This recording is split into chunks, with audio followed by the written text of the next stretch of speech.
Ya, baik ibu-ibu, sekarang saatnya kita membentuk kelompok. Jadi bisa berdiri dulu semua,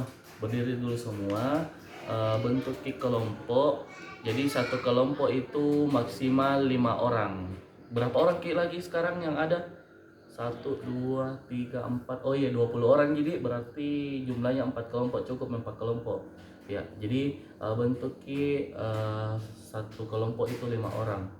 Ya, ayo cepat. Ayo. Ya, oke. Ya, sudah dapat kelompoknya semua? Ya. Oke, ibu-ibu semua. Nah, saya jelaskan permainannya hari ini. Jadi permainannya itu ada di dekat semua gambar. Gambar toh? Iya, gambar. Nah, di situ ada gambar. Tugasnya kelompok itu adalah mengelompokkan perilaku baik dan perilaku buruk. Jadi caranya kita kelompokkan ini gambarnya, yang mana menurut kita itu perilaku baik, terus yang mana perilaku buruk. Oke, saya kasih waktu 3 menit. Setelah itu perwakilan dari setiap kelompok akan menjelaskan kenapa ini gambar termasuk perilaku baik, ini gambar merupakan perilaku buruk. Sudah siap semua? Sudah siap Ya, oke, kita hitung sama-sama. 3, 2, 1, mulai. Ya, baik ibu-ibu, waktunya sudah cukup 3 menit.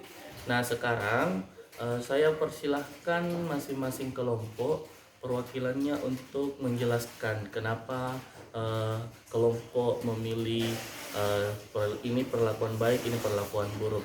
Mulai dari kelompok mana dulu? Ya, kelompoknya Ibu Ningsi dulu kayaknya. Bisa. Iya. Oke, baik. Iya, baik. Terima kasih banyak Ibu Ningsi dan kelompoknya atas jawabannya. Penjelasannya ya betul sekali bahwa tadi itu adalah perlakuan baik buat anak. Yang pertama, sebagai orang tua kita harus bisa ketika anak kita berbuat kebaikan, ya setidaknya kita bisa memberikan pujian kepada mereka. Terus ketika ada masalah, lebih kepada kita menjadi sahabat. Iya, betul sekali, menjadi sahabat.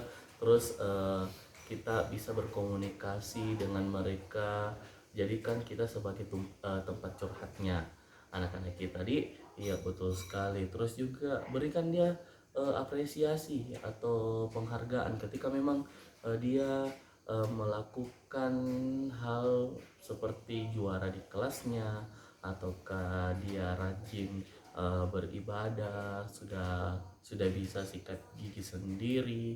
Itu bisa kita lakukan. Bukan hanya penghargaannya itu berupa benda, tapi bisa dengan misalkan setiap malam dijanjikan untuk membacakan dongeng. Kalau misalnya sudah cuci kaki, misalnya sudah bersih-bersih, kalau misalnya mau tidur, itu bisa kita lakukan. Terima kasih banyak Ibu Ningsi. Ya, iya, terima kasih banyak Ibu Tuti. Betul sekali yang kita bilang tadi, bahwa perlakuan salah itu memang salah satunya ketika anak kita melakukan kesalahan, kita malah mencubit atau memukulnya, itu adalah tindak kekerasan yang memang adalah salah sekali dilakukan gitu. Nah, saya ini kan ada masing-masing gambar, cocok nih semua gambar yang kita pegang. Ya, jadi saya jelaskan lagi sedikit kembali ngulang bahwa ini adalah salah satu contoh ketika menjadi perilaku atau kelakuan baik yang benar begitu. Yang pertama, tadi saya jelaskan bahwa kita bisa meluangkan waktu untuk anak-anak kita bermain bersama. Ya, terus ini dia bermain bersama, tadi gambarnya Ibu Ningsi cocok sekali. Terus ini juga sama, bermain. Jadi memang ada waktu untuk anak-anak kita bermain bersama. Terus juga ketika biar bukan di rumah tapi di sekolah, kalau misalkan guru yang baik itu pasti bisa membedakan bagaimana cara untuk menghargai anak-anak gitu. Terus ini juga bermain bersama bisa dilakukan di rumah. Jadi permainannya itu bisa sangat sederhana, tak usah yang mahal-mahal. Bahagia sekali ketika melihat bapaknya pulang gitu. Jadi nah ini salah satu ini juga gambar tadi betul sekali jawabannya Ibu Tuti. Kalau misalnya apa selalu mengecilkan anak-anak, jadi bebannya akan terganggu sebenarnya, bebannya akan eh, dia dia ingat sampai dia tua nanti, sering dimarahi, digertak gitu, seperti ini gambarnya, digertak, dibentak, dimaki, dicubit, ini dicubit. Jadi kayak eh, kekerasan itu meskipun fisiknya sebentar sekali jadi cubit dan sakitnya itu sedikitan, tapi yang membekas itu di dalam hati ini. Terasa pasti juga dirasakan di waktu kita kecil, diingat ji. Tapi sebenarnya tujuannya orang tua itu baik untuk mendidik anaknya, tapi ada lebih baik cara mendidik anaknya begitu. Sama seperti pelajaran minggu lalu tentang bagaimana mengasuh dan mendidik anak, tapi kita lebih ke fokus hari ini tentang pengertian kekerasan terhadap anak.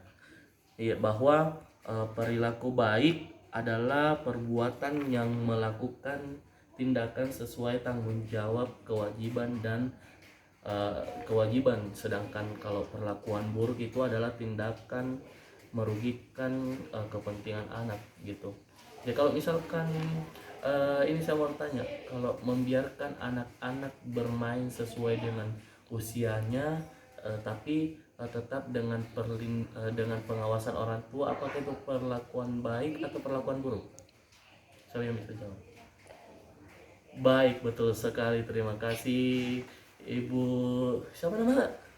Oh, Ibu Nia. Iya, terima kasih banyak Ibu Nia. Iya, sering-sering kita menjawab supaya ku ingat kamu kata. Iya.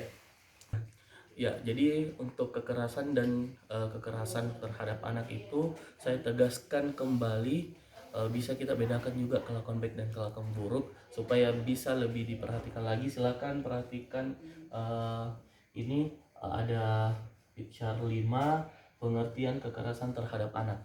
Jadi kekerasan terhadap anak adalah setiap perbuatan terhadap anak yang berakibat timbulnya kesengsaraan atau penderitaan secara fisik, mental, seksual, fisiologis, termasuk penelantaran dan perlakuan buruk yang mengancam integritas tubuh dan merendahkan martabat anak. Ini ada peraturan dari PPA dan nomor 2 tahun 2010 tentang RAN PPKTA. Jadi memang sudah ada undang-undangnya tentang perlindungan anak, bahwa anak itu tidak bisa dikerasi memang gitu. Meskipun alasannya mendidik, tapi anak-anak itu tidak bisa dikerasi atau dipukul atau semacamnya begitu. Nah, ini setiap perbuatan yang mengakibatkan penderitaan baik fisik, psikis, seksual, dan sosial terhadap anak. Nah, ini perlakuan salah, segala bentuk perlakuan yang tidak sepatutnya dilakukan oleh orang-orang yang diberi tanggung jawab, kuasa atas dan mempunyai kewajiban untuk memelihara sementara atau permanen. Jadi ini melukai, menimbulkan kecacatan, bahkan dapat mengancam jiwa anak.